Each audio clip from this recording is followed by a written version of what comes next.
What is up, everybody? Welcome back to the Triple H podcast, Happy Hour Hoops, your one-stop shop for enjoying an ice-cold beverage, listening to our ice-cold basketball takes.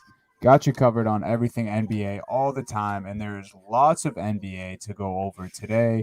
We got Yes, there news, is. we got notes, we got trade talk, we have drama approaching the trade deadline, approaching the All-Star break. This is usually the best time of the year in the NBA season. Isn't that right, Jake? This is I feel like the most interesting trade deadline we've had in a while because of Yeah. one man that is also hijacked the entire season of trade rumors, and I feel like that is like it's going to cause a domino effect around the league. It's about to be chaotic. So there's a lot of pieces to touch on, but there's a lot going on in the league in general this week. So let's get into it. Yeah, let's jump right into things, guys. News, starting with news and notes. A little good news, little bad news here in the notes. Starting with the good news, Draymond Green is joining Turner Sports on a multi-year contract, contributing to Shout Inside out the Draymond. NBA. I believe this is the first time someone has done this as an active player, or at least someone who's like in season right now, like So the only actually comparison is, I guess, Candace Parker, right? Because when she's right. playing, that's the only real. I've never seen anything like this before. It's very Mm-hmm. unique. Very unique, very cool. I know Draymond's broadcasting peers are usually very fond of him. He usually does a pretty good job when he jumps on the TNT broadcast as well. I love it. Yeah, So yeah, pretty cool, and definitely we see a lot of guys do this after their NBA careers, but good for Draymond for kind of solidifying this position. Before his career is even done. I mean, I wouldn't even say the end is yeah, really in right. sight for Draymond's playing career, and he already has this kind of opportunity that he's settled in, which is really cool. It is. I mean, like you just said, I enjoy watching him with that crew. I think he's got good chemistry, the perfect amount of analysis, the shit talking ratio, which is I feel like the Mm. exactly what you need on the TNT crew. Like it's ruthless out there sometimes. Like Shaq, you see Shaq giving it to D Wade and Candace Parker all the time. Like they got to earn Yeah. their stripes. So Draymond's definitely gonna get that, but it's gonna be dope to see. Tonight, big news out of Philadelphia, but for Los Angeles, as LeBron James out with left knee soreness. Mm. Day to day, I believe is what they said. Cropped up randomly though on the injury list at Mm-hmm. about 2 o'clock this afternoon. So sitting out. Worried about this at all? Think it's just precautionary. Just with the fact that Anthony Davis is finally back, they can give LeBron a little bit of a rest, maybe, and this is just a way to get him one of those nights. What do you think? Yeah, I'm worried that the only reason I'm worried is if this lingers, the True. Lakers have no time to slack right now. No. I mean, they got AD back. They looked great the other night. I thought Russ even looked a little better on the court. I mean, this is the time where they have their full unit healthy. They need to get that clicking come playoff time, or or they're in trouble because they're hanging right on the edge of the Western Conference. I think they're the 8th seed right now, but if LeBron ends up missing tonight and one or two more games, they could easily fall back into that play-in spot. And then we're kind of back where we started with the Lakers not getting their main group of guys playing together. They don't form a chemistry. And then, down the line, come playoff time, they're not ready for the action. Worried about the injury? No. Worried that, they might slip into this hole again? A little worried about that. Yeah, it's definitely the urgency that you have in that statement is the biggest thing that I think, because Yeah. they really can't afford to lose any ground. They really need to be making ground. The climb to the 4 spot is, I mean, they're far behind Memphis, and the way Memphis and Utah and those guys are playing, there's no way they're even getting there. So you're really looking at like 6 teams battling for 2 spots. Yeah. I mean, credit to the play-in. It makes how much more I do exciting like it. is Yeah, the end of the NBA season I right now, really because do like it. you and me both, like, average thinking, all we've thought about all year is do everything to avoid the play-in, like stay in the top 6. Whenever Hmm. we've been worried, been like, just try to get to 6, all that stuff. It's changed the dynamic of the NBA season in a really positive way, I think, even if maybe, the 7 or 8 seeds are going to get screwed a couple of years, but that is what it is. The last news and notes: Nasir Little out for the season, left labral tear in his shoulder. Not a fun injury. What No. about the Blazers, though? Is it time for them to just sell everything around Dame and try to redo this? It's obviously not working. He's been hurt all year. We don't know if they're going to get rid of Dame or not. It seems like he doesn't want to leave ever. So does this team need to, like, reimagine themselves? And maybe this deadline is the opportunity to start it. Yeah, I mean, this is just like a huge blow to an already bad situation, losing Little. I mean, he's a really bright young star in this league. Maybe not star, but just one of the better young players that you see on a nightly basis. I think he's really ramping up his numbers in the month of January as well. I actually just saw him play in person last week, in the Boston TD Garden. He was an exceptional player. Him and Anthony Simons are, two young studs on this Portland team. But yeah, the Blazers as a whole, you would think that it's about time to blow this thing up. I mean, you haven't had Dame, on the court for months now. CJ McCollum's back. He's kind of been doing his thing. Same thing with Simons, who I just mentioned, but I mean, definitely not enough. They're not a playoff team. They're far from it. Just the way it looks right now. And then, one of your better young players is going to be missing the rest of the season now. So you can't even really give run to a guy like Little. I don't That's know. true. I don't know if they're exploring options right now. I haven't really heard much from the Blazers camp recently anyway, about Dame trades, about CJ trades, and everything in between. But they have a weird mix of like average vets, shooters, below average big guys, and then obviously the two stars in their backcourt and CJ and Dame. But just something for years that has just not been working, and when it was working, it wasn't enough. So I think if you're the Trailblazers, you have to blow it up. And in my opinion, especially with this Little news, why wait? I think they should try to make some moves before the deadline. And then ultimately, if that doesn't work, you got to do some shopping in the offseason. Hey, they got to do something different. That's for sure. So, Mm-hmm. we'll see. We got to keep an eye on Portland. I want to, as everybody's been interested, because the Pacers have been so out and about, like, we're getting rid of this whole team. The Blazers are like the exact situation, I feel like, where they're kind of like, you know what, let's change everything, like, except that maybe that's just, maybe it's a bad decision and they'll replace it with players that aren't as well suited for Dame. But sometimes change is just as good as improvement, or at least it Mm-hmm. looks like it on the surface. And who knows, maybe that's a different mix they need. So do you want to, let's get into some of the trade deadline stuff here. The biggest thing, Dunny, remains James Harden and Ben Simmons Yeah. and their stories intertwining. So as we talked about it, I think a little bit last week, about the Harden rumor to Philly. Where do you sit on it coming into this week with more of the James Harden talk that's come out? We saw his press conference the other day where he was very adamant, like, I'm not if you don't hear anything from me, you don't hear it, blah blah. It sounded very defensive to me, to be honest, Yeah. more than anything else. I just want to know where you kind of sit on this whole thing and what you think would be best for both Brooklyn, more Philly, I guess, but Brooklyn as well, because this is a team that's been filled with drama all year long, and now it's still following them around in all these different ways. Yeah. So just Well, go attack just one of those things. yeah. Then we'll We'll work through the start rest of starting it. with Harden. I think he's always kind of been a little defensive with the media. At least since things started to fall apart in his Houston days until now, anyway.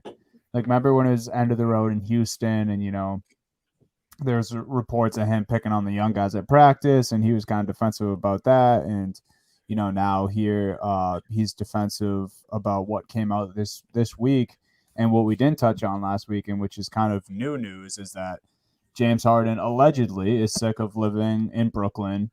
He's going to test the waters in free agency. And, part of that reason is, again, his living situation in Brooklyn, but also he's kind of getting annoyed with the part time Kyrie situation, Mhm. which all, understandable. I mean, those are fair things. It is Yep. weird that it would get leaked in the middle of a season, but, I don't blame him, especially at a time where KD's sidelined right now.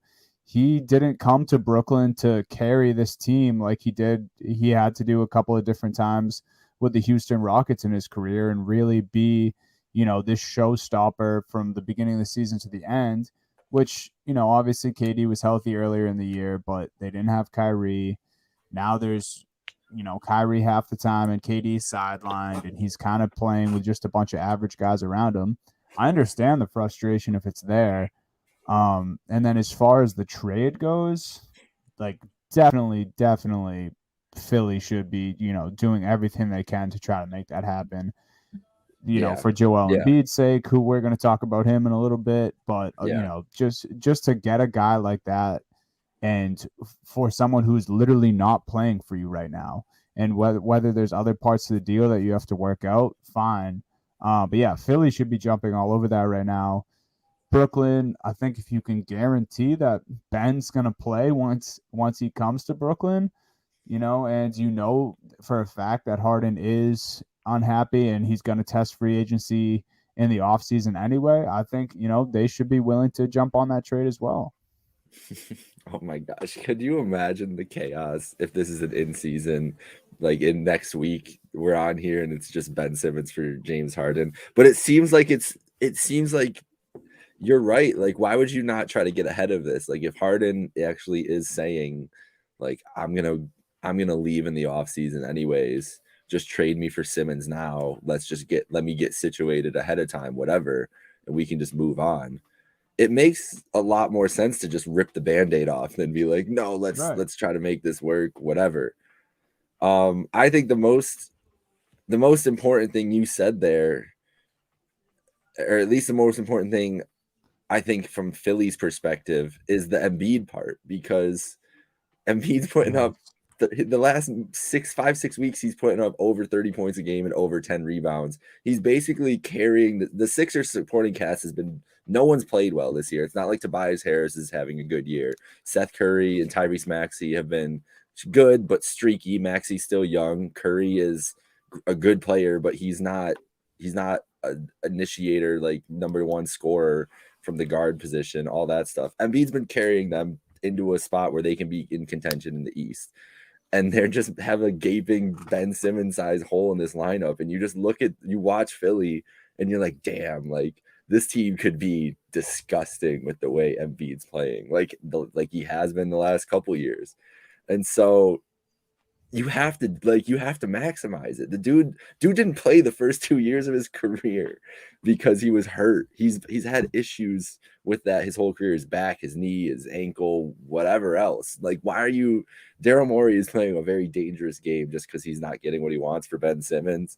And I understand doing it up to a certain point, but the deadline of the year where this guy is putting up a historic MVP type performance and you're in the business of winning championships, you got to just get something and get out and help your star guy. I just think you got to do it just to be nice, like just as a thank you to Joel for carrying this along for so long.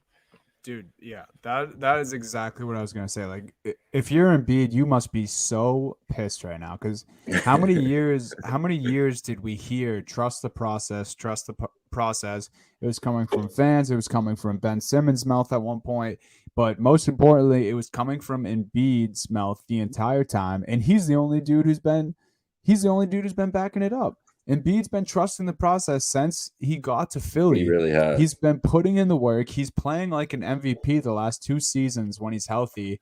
And, his co star is refusing to play, and management is refusing to ship that said co star to get better players around And Embiid when saying they, it.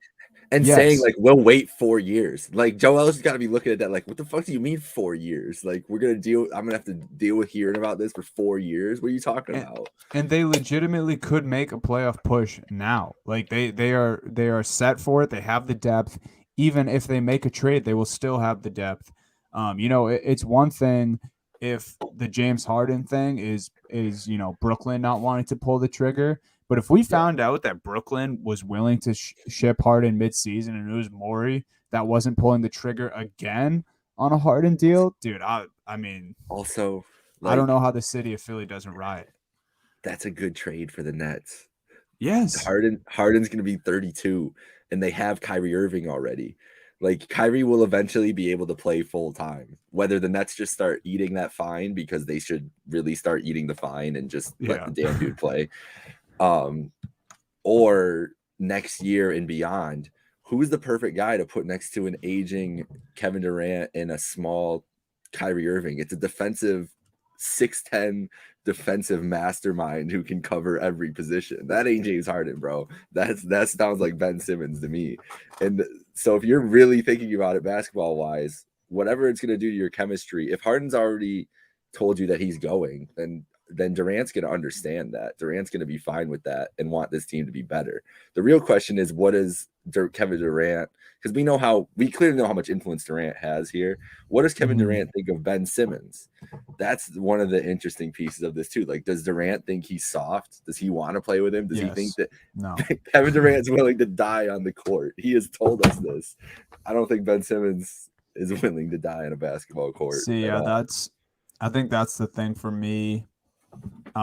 With the situation, like even if Nash is on board, Harden's ready to get shipped, Kyrie doesn't care because he's not even part of these conversations. I'm guessing. I'm sure when management and Coach Nash goes to Kevin Durant and they're like, all right, like we're gonna bring in Simmons for Harden, he's probably like what the hell are you talking about? Because like you said, a month ago, KD is literally like verbatim saying, "I will die for this game," and Ben Simmons is the complete opposite. He will just throw millions of dollars out of his pockets to not play this game right now. And especially just like the position the Nets are in right now. I mean, anytime they have the roster they do, and they have these 3 star-studded guys, they're kind of shaped for a championship push. You take Harden out and you put in a guy who hasn't played all season, those chances diminish. So I don't know. It'd be tough to do to Durant mid-season. What do you got for us here?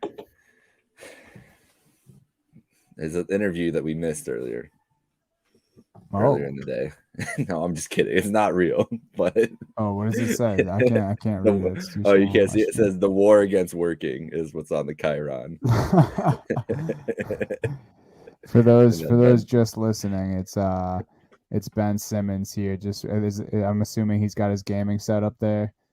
Yeah, he's on his Twitch stream. It's half that, half a Fox News reporter, and the Chiron is the war against working, which I just got a chuckle out of. I thought that was funny. Simmons ain't doing much working right now. So no, he's definitely gaming though. Do you think he's into Halo, or you think he's playing sticking to Warzone?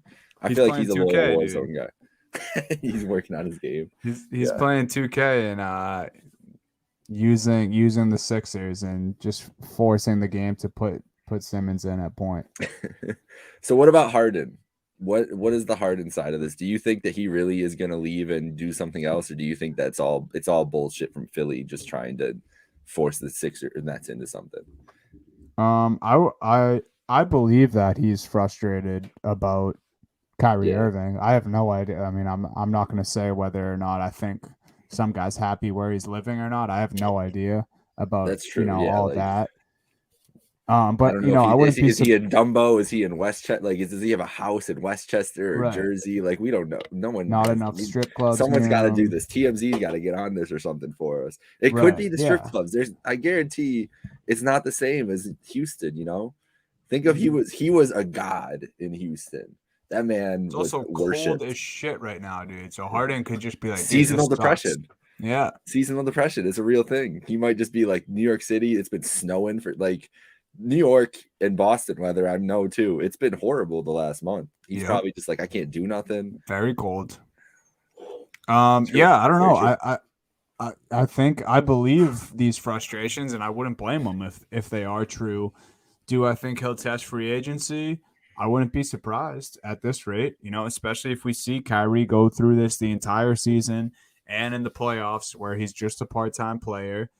Yeah.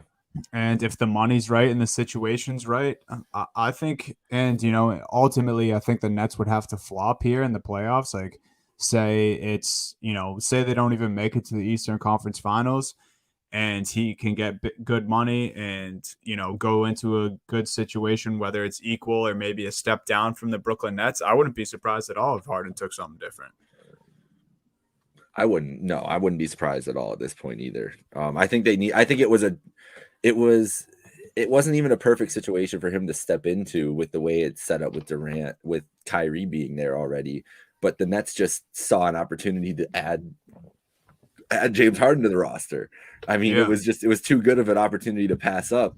But now you look at it and you see Karis LeVert averaging 20 something a game, Jared Allen about to be an all-star, and the Nets have had issues at the center position. It's like, what did you really benefit from getting this guy when he's just gonna ask for a trade 2 years later, and you could have had these young pieces all around and Kyrie Irving still. That's a big woulda, shoulda, I coulda think thing, whatever. Yeah, But I think me and you speculated that from the beginning almost. Like, I yeah, don't think we were ever saying, oh, they would have been in better shape if they held on to these guys and just never made this trade. But we definitely talked about it. I mean, we knew, yeah, me and you were, I think two pretty big believers in Jared Allen. Now you see a lot of Jared Allen on a nightly basis. You know how good he is.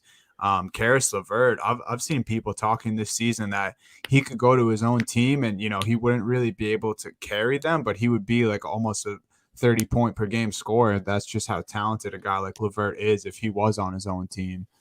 Um, so they really missed out on assets like that. And then, like you said, no one ever said that Harden necessarily wanted to play with these two guys. Like, he got traded there. It's not like he came over to Brooklyn in free agency. It was mid-season, like all this stuff that's going on right now.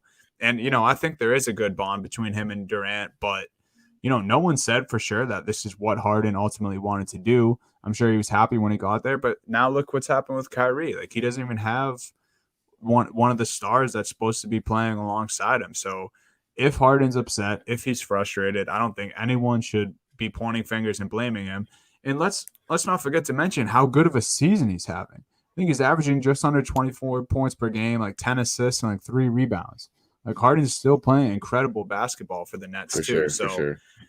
ball's kind of in his court, if you ask me. I really don't think whatever Harden decides in the offseason, if he's traded, I don't think fingers can be pointed at Harden here. No, not at all. I think he's earned the right to do whatever. He didn't sign a deal with Brooklyn. He got traded there, even if he wanted to trade there. Yeah, and it's just going to be interesting to see what he even looks like next year as a player, going aging and everything else. He's obviously started slow this year, but has figured it out lately. So very interesting in Philly and Brooklyn. It could be a power shift, and especially with the way the East is looking. Another guy on an Eastern Conference team who's not a good team, but could shift some Eastern Conference races. Jeremy Grant, been in the rumors all around in Detroit that he's going to get dealed. He's a 20-point a game player, but the thing is, there's a limited market on. Honestly, the trade deadline is weird because I feel like there's a lot of good teams that don't have a lot to give up. So what is your favorite Grant destination? Have you thought of any, or is there a place off the top of your head you think he'd be able to help out the most at? I feel like I might have said this in a past episode, but just off the top of the head, I think a team like the Hornets could benefit from a guy like Jeremy Grant. Maybe even a Memphis, but you do have Jaren Jackson Jr. there, and he's kind of started to step it up as of late. I think one of these young, run and gun teams that could just use a bigger presence who can score. there's times in the season that I wouldn't even have minded the Celtics acquiring a guy like Grant.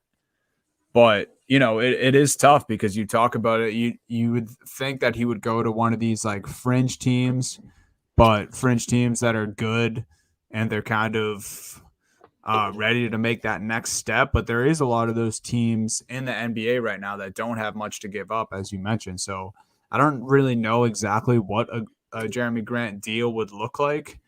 But those are just a few teams that I think he may be able to slide in on, even like a Miami Heat type. I think that'd be a really interesting team as well. Yeah, the Heat would be a great spot for him. I'm still wondering if Chicago is the team I'm thinking about, because that's the obvious hole in their lineup with Patrick Williams out. But Patrick Williams is such a good prospect that the thought of not giving him the time or even potentially trading him for a Jeremy Grant, I don't like that idea. I know the Lakers have been in on him. I don't know what they can do for that. I guess a team like maybe the Hawks, even somebody like that, looking to shake things up a little bit, like if Gallinari and some like picks or something to get Grant in there. I know, but he does play a similar position to what John Collins would do. But They're John trying to Collins is move him unhappy there too. too. Yeah, Yeah. so it could be like a precursor to a Collins move to get other pieces in there. I think he would be a great. Is that like it's the debate we've had multiple times about the Celtics though? Do they need another bit? Do they need another big, or do they need a guard that can really set up the guys? Grant would obviously not be the guard, but the way those guys have been shooting and scoring lately, it makes you think that they could be able to handle that creator position. I don't know. I always get fooled into thinking that they can do it, and then there's going to be a lull inevitably. I'm sure it's going to be You and ridiculous. me So. both. Yeah, no, I really there was times in the season where I think he would be a good fit on the Celtics roster.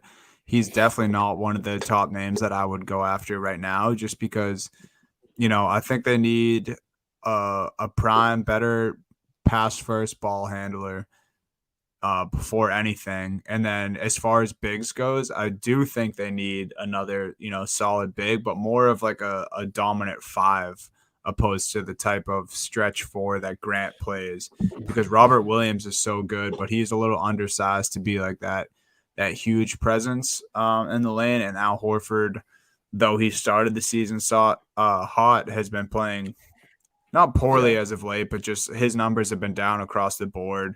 Obviously, an older guy, someone who's going to need to be replaced soon anyway. Maybe that's Bull when he gets healthy. Who knows? Ooh. But yeah, no, I'm not Uh, sure about Jeremy Grant to the Celtics right now. all right. So what about the other Central Division team looking to deal everybody? The Pacers.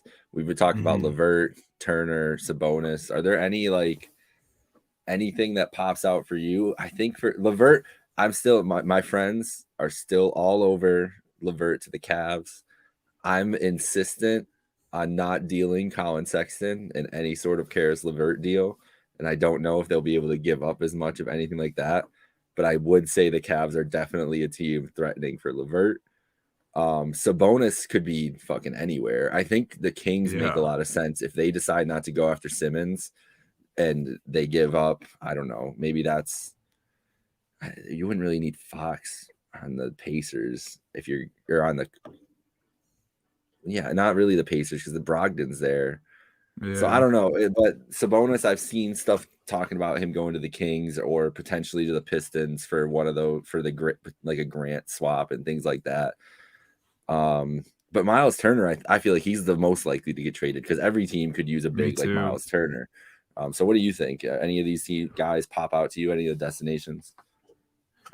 Yeah, I mean, again, off the top of the head, I think like either of the LA teams I think could benefit greatly from Miles Turner, Yeah, for sure. especially the Lakers right now. But they're one of those teams in that situation we just talked about. Like they don't have really Anything to much to offer? Yeah. give up. Like what does that package look like if Miles Turner would be on his way to the Lakers right now? I also think two of the teams I mentioned about Grant, and I think this guy would even be a better fit for those teams, the Hornets and the Grizzlies. Mm, I the think if the Grizzlies would. Yeah. Grizzlies or the Hornets got a Miles Turner, that takes either of those teams to like the next level. I think especially the Hornets because at least the Grizzlies have a guy like Steven Adams right now and Yeah. Jaren Jackson where they can like kind of hold down, the toughness and the athleticism in the paint. But if the Hornets replace Mason Plumlee with a Miles Turner, I think that is an unbelievable. Obviously, that wouldn't be the deal, but I just mean as far as like the positions being played right now. If Oh, Miles Turner, his impact on the Hornets, whew, it would be huge. It would be bigger than probably any of those teams that we've talked about. yeah, he plays just like the perfect style for them too. Like block shots, can play up tempo offense, can shoot the three ball. Yep. I'm just picturing a LaMelo Ball, Miles Turner pick and roll right now, and it's looking like a thing of beauty. I wasn't even thinking about it, but now that I would love to see that. I'm interested. The one team we have here marked down here who is looking to add people are the Mavericks. And I feel like the Mavs could use any one of these players too. Like there has to be a deal to be made here somewhere with LeVert being next to Luka could be a great tandem in the backcourt. That'd be nice. And then adding Sabonis or Turner next to Porzingis, I think you could play either of those guys next to them. Honestly, I low-key feel like Sabonis and Luka would play unbelievable together. Oh my God, they would work magic. But just the only thing is, Rick Carlisle is gonna have to love whoever he's getting from the Mavs. Oh my And God, I don't know who he likes on that team. So maybe that's why they're not in these rumors a lot because he's like, fuck that, I don't want any of those guys. But man, like any of those guys would be perfect to add next to Luka, and I think they could scramble up enough to get it done. That's petty trade talks waiting to happen. Exactly. Listen, there's sometime Bill Simmons podcast the other day. Bill Simmons made a great point about it that we should have mentioned. I meant to mention earlier regarding the Philly and Brooklyn deal is that Joe Tsai, the owner of the Brooklyn Nets, cannot stand Daryl Morey. Oh, remember Daryl Morey's free Taiwan tweet? Yeah. Joe Tsai is not a fan of Daryl Morey. He even won't let him into the arena to come watch Sixers games. So wow, I didn't know any that. potential Simmons Harden deal has to have the caveat that the owner of one of the teams does not want to let general manager of the other team in the building. That seems significant to getting a deal done because that's really what half the times that's what these trades come down to. It's agent relationships or owner GM to GM relationships, whatever. This is not a good one. This is not a bridge that is built for a deal that's going to help each other. This is and their rivals too. It's always weird. Like when they were talking about the Jaylen Brown, Ben Simmons potential trade, I'm like, why would the Sixers and Celtics want to trade guys with each other? It just doesn't make sense. Like, I don't care if it's fucking LeBron James you might be getting too. Like, it's still a risky endeavor. All right, what are some of these other teams that we want to touch on? I guess the Lakers, I don't think can do anything, really. Yeah, they're kind of in a hole. They're just kind of stuck there. Anything else you want to touch on trade deadline wise?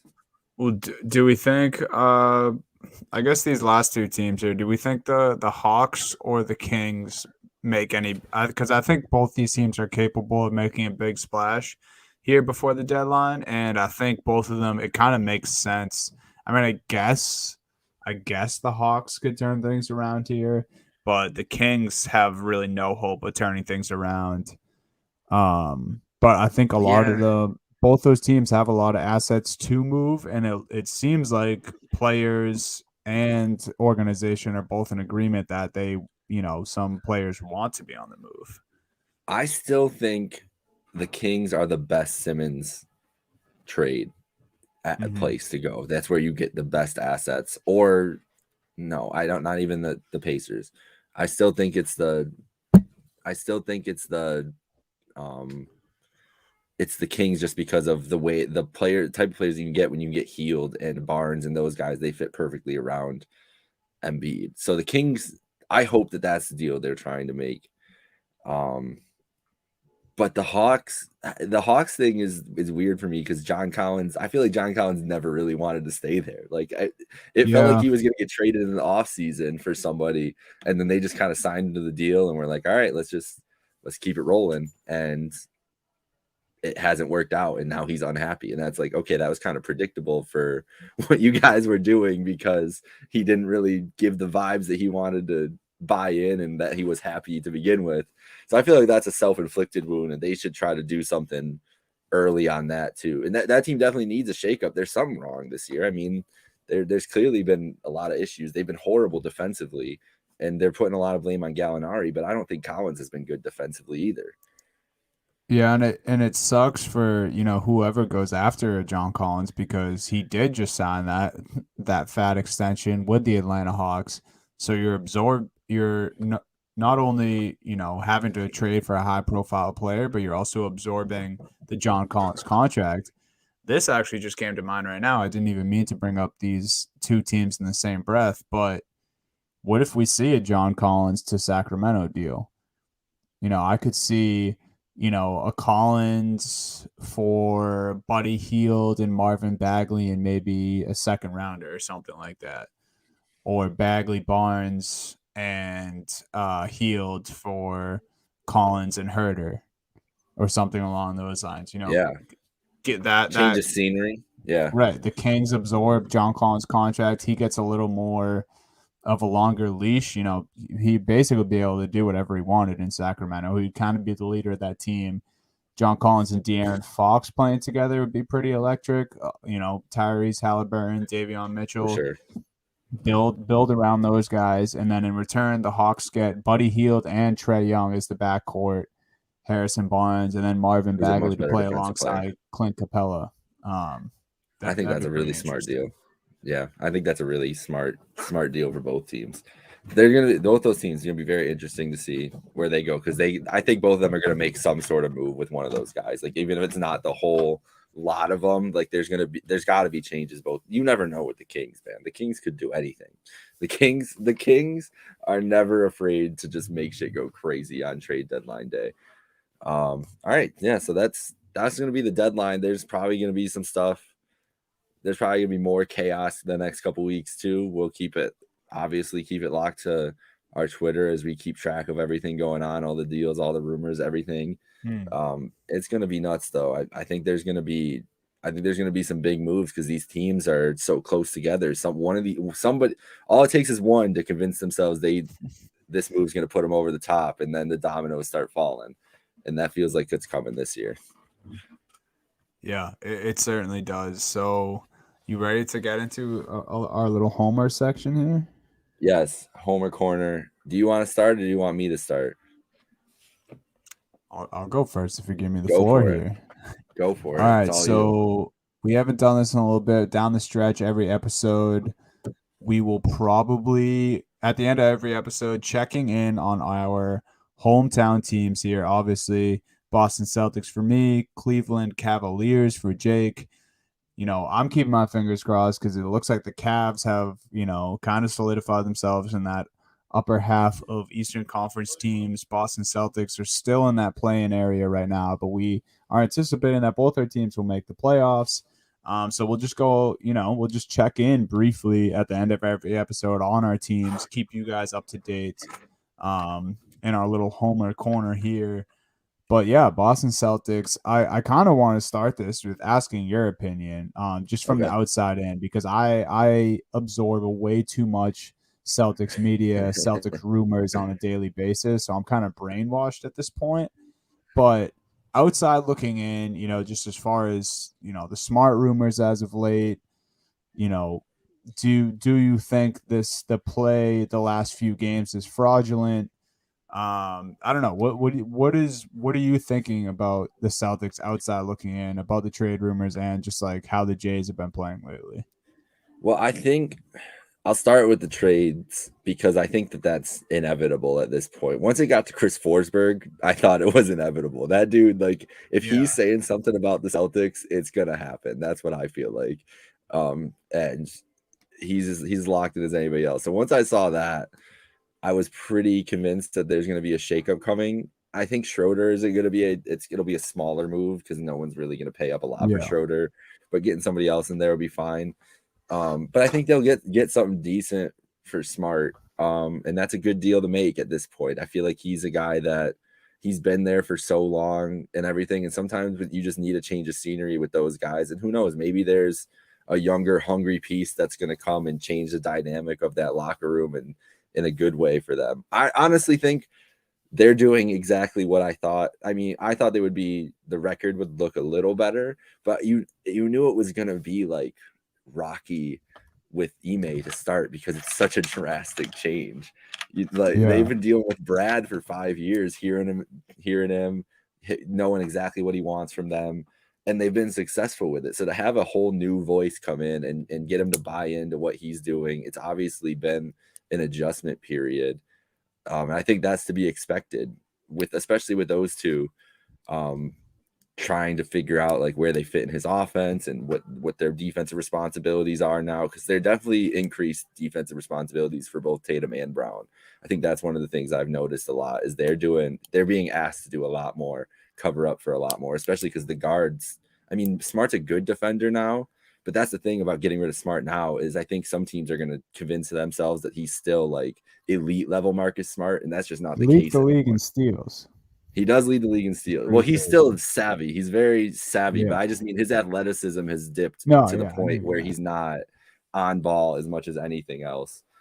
He's still very effective. I just think that is I think that's a kind of good move because they really need an offensive force there. And the way that the Jays have looked defensively and turning points into turnovers, that's where they're the most deadly. So they just need a guy that can help set them up on the offensive end. I'll keep preaching that to the choir. And I know that they've tried. It's just been bad luck that it hasn't worked out that way. But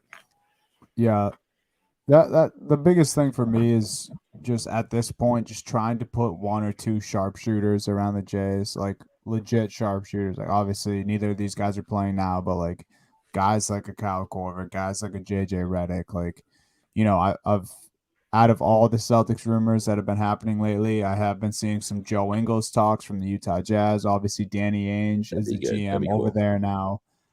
So it wouldn't be too hard to get a deal done with the Jazz. But, just put legit shooters around these guys. And I think a lot of the problems would start to solve themselves in that respect. As far as where the Celtics are at, I think this season's humbled me as a fan as well. And I've come to terms with a little more like, as long as this team doesn't miss the playoffs, which I don't think they will, at least get into the play-in, win out, and then, get a lower seed, fine. I'll be happy with that. But like you said, dude, like first year, not only is it a new coach, like first year head coach, that's tough. Yeah. That's tough to do. You do, like, I'll admit it, you have some big personalities on the Celtics team. You have a lot of new players too, even though the core is the same as last year. You have a lot of new guys. They were banged up to start the season. So I think the fact that, they're even a game above 500 right now is it's impressive. It's impressive for Ime, at the very least. And their net rating is still their plus 3.1 net rating, and that's a good indication on where a team is at. Like the Bulls are only plus 1.8, the Nets plus 2, the Sixers plus 2. So their play is not being reflected in their record as of late and all season. They're a better team than what their record shows. And their defense has been fantastic pretty much for the entire season, at least when Smart and Rob are both on the court at the same time. And, I think this team's, at least this season, will go as far as the Jays will take them. And it kind of seems like lately they've figured that out because Tatum over his last 3 games is averaging 38 points on 57% shooting. Like he was in a slump for a little bit, really found his stroke. And at the end of last game where they beat the Kings by 53 points, which is the second largest in Celtics history, second largest margin of victory, there was a picture taken on the sideline, and it's Jaylen Brown, Jason Tatum, and then Rob Williams in the middle of them, and they're all just cracking up, dude. And like the way the picture was captured, like you just see the new era of the big 3. Like we had Bird, McHale, and Parrish in the day. Then it was Pierce, KG, and Allen. Like this just looked like the next big 3. And Rob Williams has been playing unbelievable lately, dude. Like he is the definition of a stat sheet stuffer. Does it every single night. Like you look up after, like when it's halftime, and he already has 10 points, 8 rebounds, 2 assists, 2 steals, 2 blocks. Like that's just what Rob Williams does. So if they can find the right pieces to put around this core, or if the supporting cast now can just step up for the rest of the season, I'm okay right now where the Celtics are at. I do think a move will come by the deadline. Like you said, I think it will be a smaller move until this offseason. But I'm The starting hope to is lift still that. it's still got to be Beal, right? It's still got to just be some sort of Bradley Beal thing in the offseason. I think that's their biggest play. Yeah, and it doesn't even necessarily have to be Beal for me. Just like a third star, just Yeah, to really solidify this group. And then, Brad Stevens has almost made it like apparent that Robert Williams is untouchable. So you already have that big three that I just mentioned. You bring in another, a stud who can score the ball. I think we're sitting pretty. So I'm lifting my hand away from the panic button. that's good. And we're sitting pretty. Like I said, this season's humbled me a bit as a fan. I think it's humbled the team a bit lately. So, Which is definitely what they needed too. I think they yeah, needed to get to go through some struggle. I mean, you got to go through the tough times to get to the good times a lot when you're trying to build a team the right way with guys that you've brought in from the beginning. So exactly. And now, we talked about tough times. Let's talk about some good times. And your Cleveland Cavaliers here, they've been rolling. Homer corner with Jake about the Cavs. Let's hear it. well, I want to do the same thing that you did. What do you think from watching the Cavs on the outside? Where do you think how serious of a team is this? Well, the thing that sucks is they're just not healthy, and they won't be I fully know. healthy until next season. But I think that is a testament of just how serious they are. I mean, third in the Eastern Conference right now, dude. They already Yeah. hit that mark. They've already got to 30 wins. 30 and 19 right now, I believe. They're playing unbelievable. Darius Garland is I love how, we talked about going in that like Steph was, one of his peers that was super high on Garland going into the season. And now he's getting that attention from like across the league, which is really cool to see. It must be, For sure. that must fuel him. For But I mean, sure. dude, the Cavs are they're in the best spot as far as future goes since like the first time LeBron James was on their team. Like I can't remember the last time the Cavs had, just a Never. bright future. You know what I mean? And Mobley's so fun to watch. Like the dunk on Giannis last night, the blocks that Oh he my has on a god. nightly That basis. was Them getting Jared Allen in that 3-way deal was highway robbery. it He's was. been unbelievable for them. Okoro, a guy who you joke about, who you like barely knew who he was at first, and now he's this Yeah. beast on both ends of the court. And dude, we joke about Kevin Love from time to time, but now he's just been putting up He these might be unreal sixth man of the performances. year. He might be Yeah, sixth man of the year. It's not even a joke and I anymore. guess that's what happens when you rest up for like 3 years straight and you're just collecting millions. You probably are a little motivated once you get some time to shine. But yeah, I mean, I think we can take the Cavs seriously right now because there's literally no reason we shouldn't. They're They doing this extremely shorthanded. Rondo's on the team now. There's just a lot to love about this Cavs group, honestly. Yo, Rondo loves this team too. Any I interview he think he gives, he's like, does. "This is the he said the other day, he's like, "This is the most fun I've had playing basketball since we won the title, which is only a couple years ago." But I mean, still, he's obviously been talking about how much fun it is. They're calling Kevin Love Grandpa Kev now. That's what Jared Allen was saying last night. He's not Uncle Kev, he's Grandpa Kev, and I Yeah, think he's he's got mad embraced great that. hair. He does have bad gray hair, but Kevin Love is like the most down to earth human being in the world too, Mhm. and I feel like he's just embraced it. And these young guys, like the thing about Allen, it is highway robbery. I still don't understand how the Oh, Cavs they snuck made in out. there. They came in there, snuck in, and got a cornerstone of their franchise. But Allen, Mobley, and Garland, all three of them, and this is what you want in your superstars that you're keeping around. The nicest guys in the world, like no egos. Like Mobley's None. every interview that they do, they're just hyping each other up. Like Garland talks about how proud of Evan Mobley he is all the time and everything like that. Like, and you can tell it's genuine. Like they all have some sort of connection there that it's just fun. Like it's just they're having a good time. I think that goes a long way, especially when you've got that's their core. I think that's what when I asked you the first question, I missed Sexton a lot. I thought they were going to miss Sexton a lot when he went out, and I still think Sexton, the way he was playing and playing in that 6-man role on the bench unit with Kevin Love, their ceiling would be. I mean, he'd be putting up like all you have to do is be putting up like 16 a game, and they'd be dominant. I think because I still a believer in Colin Sexton in a more limited capacity like that, but I think that when it comes to just Mobley, Garland, and Allen, if those three are on the court, we're getting to the point where they're just a big three now, like an organic build big three, and you can put bit pieces around them even, and those three will be able to flourish. I think that's just what it is. If those three are on the court, it didn't matter. Last night, Dean Wade started because Lauri Markkanen's hurt right now. It doesn't matter. Like Lamar Stevens never really started, and it is a testament to the Cavs developing these guys because when they come in, they can play well, and they play their roles well. They play hard defense, hit their open shots. It's a testament to the development and finding those guys. But still, like it's also like Dean Wade starting against the Bucks, and they're just handling them defensively.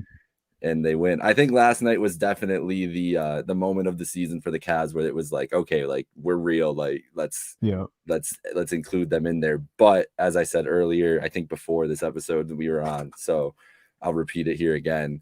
The Bucks did not respect the Cavs coming into that game. Giannis is eating wings after he said we have to respect them more. Yeah, they definitely came in and thought they were getting. Yeah, they have to now, and now they're ahead of them. It's gonna be that. Your Celtics in 8th place, only 6.5 games back of the 1 seed. Like I know that sounds insane, but really that's like a 9 and 10 game win streak, and you could be right up at the top of the East. That's where we're at with those teams. And the Cavs sitting nice at 3 right now, but could be 6 in 2 games. The nice part is they have one of the easiest schedules in the league coming up too. But keep going. No, I was just gonna say, isn't it kind of comforting that we're sitting in this Eastern Conference right now? That like even though I guess it's almost even a little more comforting as a Celtics fan that like we can move up easily, where like you guys can drop easily, but it's like you never really feel too bad because like you said, there's literally 6.5 games between the Who's 1 out of it? and the 8 Who's seed out of it now. right now in the East? You could tell me all Barely 8 of those anyone. top teams. All 8 of those top teams have a case that they could go on to represent the East or go to the Eastern Conference Finals. Right, and it's crazy because the Lakers are the 8 seed out west, and I would much rather be in the Celtics position right now than the Lakers. Like it seems like they're so much more out of it just because they're in the Western Conference right now, where they have those 2 or basically almost 4 juggernauts at the top of the Western Conference right now. Yeah. And then the Eastern Conference is just so wide open. So, it's I think and the Celtics have a pretty easy schedule coming up, like you mentioned the Cavs do as well. So I hope we're riding high here. We may even see a Celtics Cavs matchup in the playoffs this year, and that'd be super exciting. It's very possible the way that could shake out. And the one team we have to watch on the East side too is Chicago with no Lonzo and no Caruso for an extended amount of time now. They've got some big matchups coming up. They're a team that's obviously got a nice cushion here, but if they start slipping it all because of those injuries, that's the one place you look at. And their net rating only plus 1.8. They're 4-6 in their last 10 games. Them in Brooklyn very much trending down as the Celtics, Cavs, Sixers trending up. So there's a lot to be shaken out still in the East, man. It's gonna be nuts. All right, let's wrap. I was just gonna say the Miami Heat casually taking the 1 seed, with Kyle Lowry on the sideline. So and Kyle Lowry's hurt. They haven't even been fully healthy all year. Like somebody's been hurt every game, and they're just cruising. They might just be a tank. A Heat Warriors series, I wouldn't be opposed to be honest. Nope, not at all. Not at all. All right, follow us at Happy Hour Hoops 1. Subscribe to Happy Hour Hoops, Apple Podcasts, Spotify, and YouTube. Give us 5-star reviews. For Donovan Holden, this is Jake Micah. Stay hydrated. Enjoy your week. Trade deadline coming up. It's going to